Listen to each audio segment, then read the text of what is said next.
I'm Audrey, and I've always been the second best in my family. My sister Sarah is 5 years older than me and has always been the golden child. From the moment I can remember, everything in our house revolved around her. Sarah got the best of everything, and I got the leftovers. She went to some fancy private school while I was stuck in the local public one. Don't get me wrong, my parents made good money, but apparently not enough for both of us to have nice things. I discovered my love for drawing when I was about 8 years old. I'd spend hours sketching in my room trying to capture the world around me on paper. When I showed my parents my drawings, hoping they'd be proud, Dad just shrugged. "That's nice, Audrey," he said, "but don't waste too much time on it. You need to focus on getting a real job someday. You're not as academically inclined as your sister." Those words stung, but I didn't let them stop me. I started looking up drawing tutorials online, using my allowance to buy cheap art supplies. I'd hide in my room, painting and sketching, dreaming of the day I could show the world my art. Meanwhile, Sarah was the star of the family. Mom and Dad threw money at her like it was going out of style. Dance lessons, acting classes, singing tutors, you name it. Sarah tried it and gave up on it, usually within a few months. "I'm just not feeling the dance vibe anymore," Sarah announced one day, tossing her ballet shoes in the trash. "I think I want to try photography now." Without missing a beat, Mom said, "Of course, sweetie. We'll get you the best camera and a new laptop for editing. Maybe we can convert the spare room into a darkroom for you." I couldn't believe my ears. Here I was, begging for a few dollars for paintbrushes, while Sarah got an entire room for her latest whim. But that's how it always was in our house. The only person who seemed to see me was Grandma Helen, Mom's mother. She lived nearby in a cozy little house, and visiting her became my escape. One day she caught me sketching in her garden. "Well, well," she said, peering over my shoulder. "Looks like we've got a regular Picasso here." For the first time, someone looked at my art and saw potential. Grandma Helen's eyes sparkled as she hatched a plan. "How about we set up a little studio for you here? I've got that spare room upstairs that's just collecting dust." Before I knew it, Grandma had transformed that dusty old room into an artist's paradise.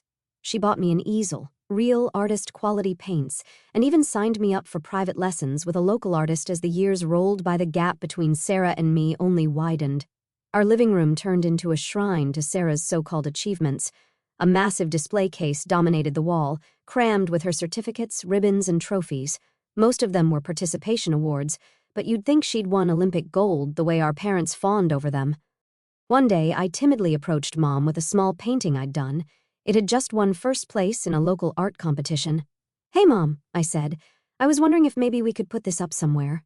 Mom barely glanced at it. "Oh, that's nice, honey," she said. "But where would we put it? The wall's already full of Sarah's things. Maybe you can keep it in your room." I retreated, clutching my painting. My room became my gallery, walls plastered with artwork that no one but me and Grandma Helen ever saw. When Sarah graduated high school, you'd have thought royalty was going off to college. Mom and Dad spared no expense, sending her to the most prestigious university they could find. They even rented her a luxury apartment near campus. With Sarah gone, you'd think I'd get more attention. Fat chance. Mom and Dad spent hours every day video chatting with her, cooing over her latest adventures. Meanwhile, I was lucky if they remembered I existed at dinner time. Then, like a hurricane, Sarah burst back into our lives. She'd barely graduated when she showed up on our doorstep with a guy in tow. "Mom, Dad," she squealed. "Meet Jake, my husband." Mom and Dad, instead of asking the obvious questions like, "Oh, I don't know why they weren't invited" to the wedding, just embraced them both. "Oh, sweetie, we're so happy for you," Mom gushed. "Welcome to the family, son," Dad said, slapping Jake on the back. I stood in the background, invisible as always. Congrats, I guess," I muttered. Sarah barely acknowledged me. "Thanks. Oh, by the way, Jake's going to be living with us for a while. That's cool, right?" Before I could process what was happening, Jake was moving his stuff into our guest room. Just like that, our household dynamic shifted again.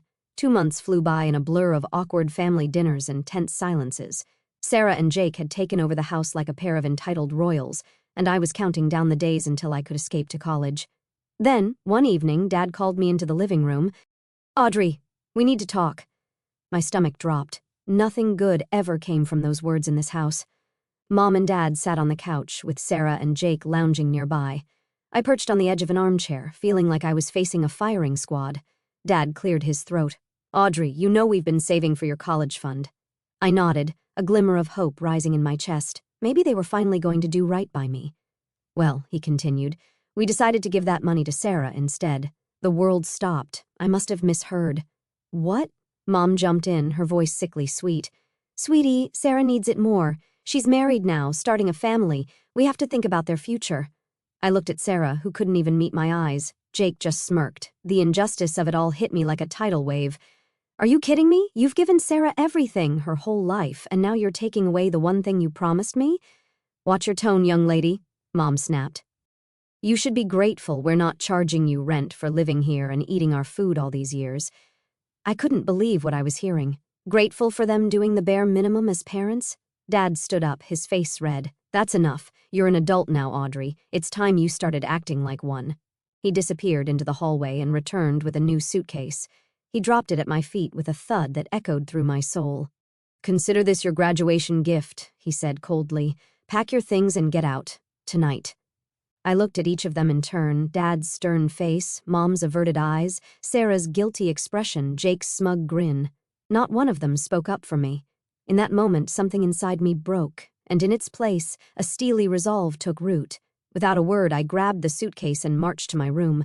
As I threw my belongings into it, I could hear Sarah's excited chatter through the wall. Oh my God, Jake, we can turn Audrey's room into my walk-in closet. I've always wanted one of those. Tears stung my eyes, but I refused to let them fall. I wouldn't give them the satisfaction. In less than an hour, I had packed up 18 years of my life. I took one last look around the room that had been my sanctuary, my prison. Then, without saying goodbye, I walked out the front door. I stumbled up to Grandma Helen's porch, dragging my suitcase behind me. Before I could even knock, the door flew open, and there she was, arms outstretched. Oh, Audrey, she said, pulling me into a fierce hug. I'm so sorry, sweetheart. I broke down then, ugly sobs racking my body as Grandma held me. She guided me inside, sat me on her worn but comfortable couch, and listened as I poured out the whole sordid tale. When I finished, Grandma's eyes were blazing. Those fools, she muttered. Then she took my hands in hers. Audrey, listen to me. You're staying here, and we're going to figure this out together. I slept fitfully that night, but when I came downstairs the next morning, Grandma was at the kitchen table, surrounded by papers and her laptop. Sit down, she said, pushing a mug of coffee toward me. We're planning your college education. I'm paying for it. Now, let's find you a proper art school. Over the next few weeks, Grandma and I pored over college brochures and websites. We finally settled on a prestigious art school a few hours away. I gathered my best paintings and drawings, carefully photographing each one for my portfolio. I wrote and rewrote my personal essay, pouring my heart onto the page. Grandma helped me collect glowing recommendations from my art teachers. Finally, we sent it all off. The waiting was excruciating, but Grandma kept me busy, encouraging me to paint and even setting up a small exhibition of my work in her garden for the neighbors. Then, on a sunny Tuesday afternoon, the email arrived. I stared at my phone, too nervous to open it. Well? Grandma prompted. With trembling fingers, I tapped the screen. My eyes scanned the first line, and I let out a scream of joy. I got in, I shouted, jumping up and down. Grandma, I got in!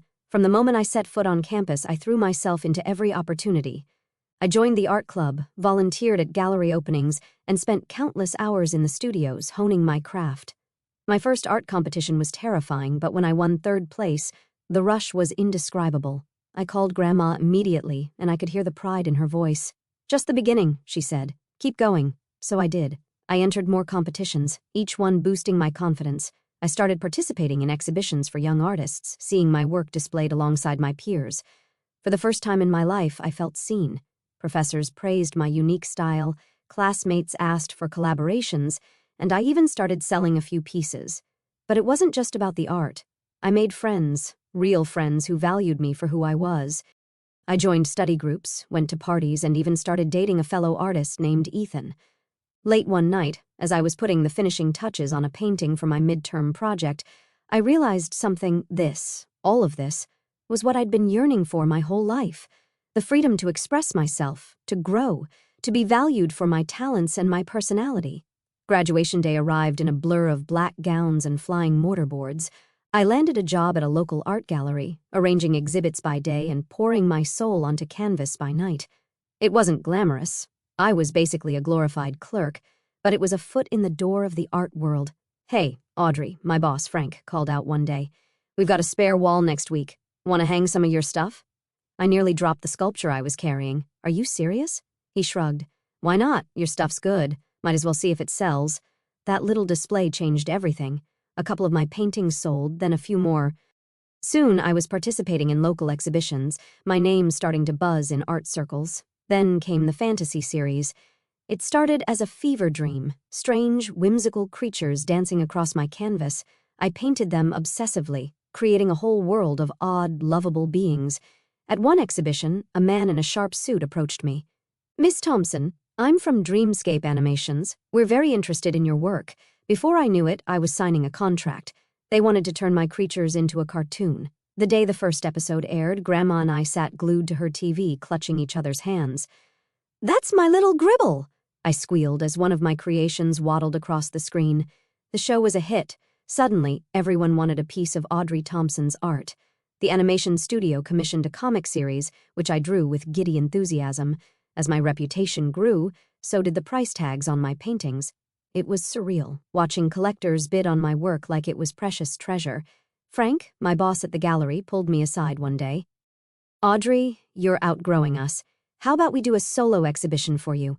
Your own show, your rules.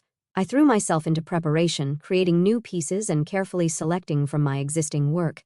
The night of the opening, I stood in the gallery, surrounded by my art and a buzzing crowd. Quite a turnout, a familiar voice said. I turned to see Frank grinning. Listen, kid, you're going places. How about I manage you full-time? We could really take your career to the next level.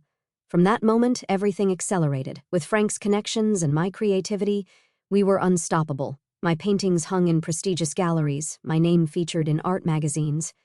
Through it all, Grandma Helen was my constant.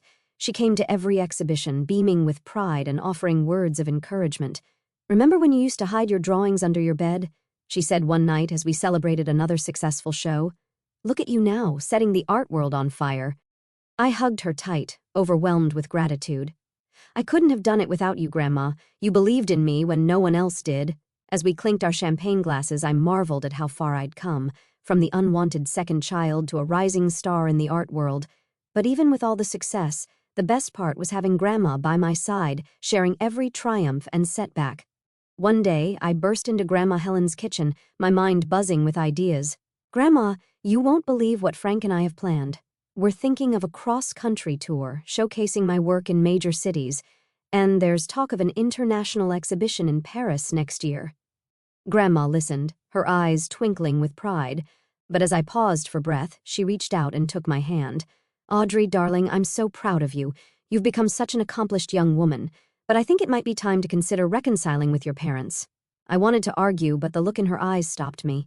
This was important to her. A week later, I found myself standing on the doorstep of my childhood home, my heart pounding. Mom answered the door, her eyes widening in surprise. Audrey, she said, her voice uncertain, what are you doing here? Dad appeared behind her, his face unreadable. Well, don't just stand there. Come in, I suppose. The house hadn't changed much, but the atmosphere was heavy, oppressive. They grudgingly allowed me to stay for a few days, but it was clear I wasn't welcome. To my surprise, Sarah was still living at home. Jake's gone, she said bitterly when I asked.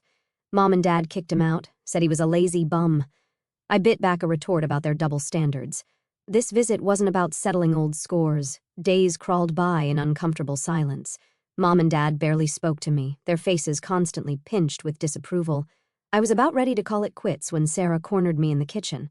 So, she said, a familiar mocking tone in her voice, what are you up to these days? Still doodling? Something snapped inside me. I straightened up, meeting her gaze. Actually, I'm one of the most popular and well-paid young artists in the country right now. The kitchen fell silent. I turned to see Mom and Dad frozen in the doorway. Suddenly, their entire demeanor changed. Mom's eyes lit up with a greedy gleam I'd seen directed at Sarah so many times before. Oh, Audrey, she cooed, trying to take my arm. Why didn't you tell us? We've been so worried about you. I jerked away from her touch. I was just leaving, actually. No, Dad interjected. Stay. Tell us more about your work. How much do your paintings sell for? I shook my head. That's confidential information. His face hardened. Now listen here, young lady. We're your parents. We have a right to know after all we've done for you. You owe us. And there it was. The true colors I knew had been there all along. I don't owe you anything, I said quietly. You kicked me out, remember? You chose Sarah over me at every turn. And now that I'm successful, you want a piece of it? No, I'm done. I brushed past them, ignoring their protests and demands. I threw my things into my bag and walked out the door, their angry voices fading behind me.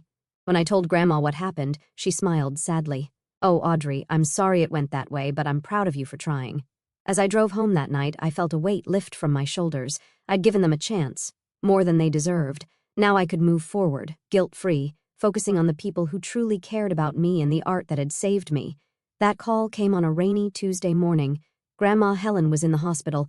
I dropped everything and rushed to her side, my heart in my throat. For weeks, I barely left her room.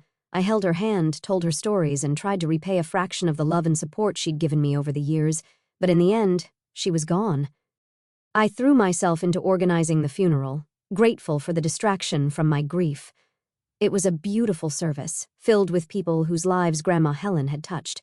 I stood alone by her grave long after everyone else had left, feeling more lost than I had in years. 2 weeks later, I received a call from a notary. Miss Thompson, we need to discuss your grandmother's will.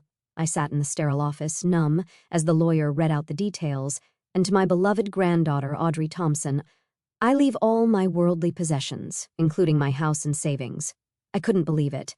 Grandma Helen had left me everything. I was just starting to find my footing again when Sarah showed up on my doorstep. Audrey, she said, her eyes red-rimmed, I need your help. I'm pregnant. I left Mom and Dad. I couldn't take their nagging anymore, but now I have nowhere to go, no money. I listened, a mix of pity and suspicion turning in my gut. Sarah, I'm sorry you're in this situation, but what do you expect me to do? Give me my share, she demanded. I need Grandma's money. I shook my head. There is no your share, Sarah. Grandma left everything to me, her face contorted with rage. That's not fair. You must have tricked her, you thief. I'll take you to court, you'll see. I slammed the door, my hand shaking, but it wasn't over. The next day, Mom called. Audrey, be reasonable, she wheedled. Your sister needs help. We're family. You owe us. I don't owe you anything, I replied, my voice ice cold. You kicked me out, remember? Where was your sense of family then?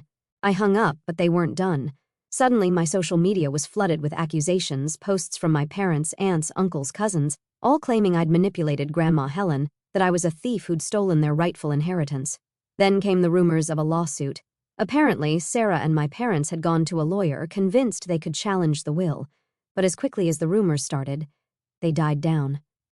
The law was clear. Grandma Helen's will was ironclad. Through it all, I clung to Grandma's last words to me, be strong, keep painting your dreams, and that's exactly what I did. I poured my pain and anger into my art, creating some of my most powerful pieces yet. 2 years flew by in a whirlwind of color and creativity. My paintings hung in prestigious galleries across the country, my name was featured in art magazines, and I even did a few TV interviews. It was surreal, seeing my face on the screen, talking about my journey and my art. But even as I reveled in my success, a shadow lurked at the edges of my life. Despite their failed attempts to challenge Grandma's will, my parents and Sarah hadn't given up their campaign of harassment. I'd learned to ignore it, to focus on my art and the positive relationships in my life. Then came the night of my biggest exhibition yet. The gallery was packed, the atmosphere electric. I stood in the center of the room, surrounded by my latest works, feeling on top of the world. Audrey, darling, this is your best show yet, Frank gushed, clapping me on the back. That's when I saw them, Mom and Dad, pushing through the crowd, their faces twisted with rage. Before I could react, Mom had uncapped a can of paint and flung it at my centerpiece. Thief! Dad bellowed as the red paint dripped down the protective glass. She stole our money! The room erupted into chaos. Security guards rushed in, wrestling my parents toward the exit. Guests whispered and pointed, their shocked faces illuminated by camera flashes. I stood frozen, my heart pounding. This was supposed to be my moment of triumph, and they'd turned it into a circus. As the guards escorted my parents out, Mom's shrill voice echoed through the gallery. She tricked her grandmother. That money should have been ours. The exhibition was effectively over. Even though the paintings were undamaged, thanks to their protective coverings, the mood was shattered. As I watched the last guests trickle out, something inside me hardened. Enough was enough. The next morning, I marched into a lawyer's office. I want a restraining order, I said, my voice steady, and I want to sue for defamation. I laid out everything, the social media harassment, the threatening messages, the scene at the gallery. The lawyer listened, his expression grave. "We have a strong case," he assured me. "They've gone too far." The legal process was grueling, but I stood my ground. In the end, the judge ruled in my favor. My parents and Sarah were legally barred from contacting me or coming near me or my property.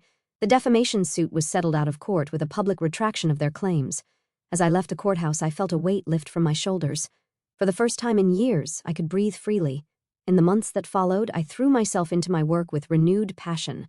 I traveled the world, finding inspiration in bustling cities and quiet villages alike. My exhibitions became events celebrated in the art world and beyond. But more than the fame or the money, I found joy in giving back. I started a program offering free art classes to kids from low-income families, remembering how art had been my lifeline. Years have passed since that day in court.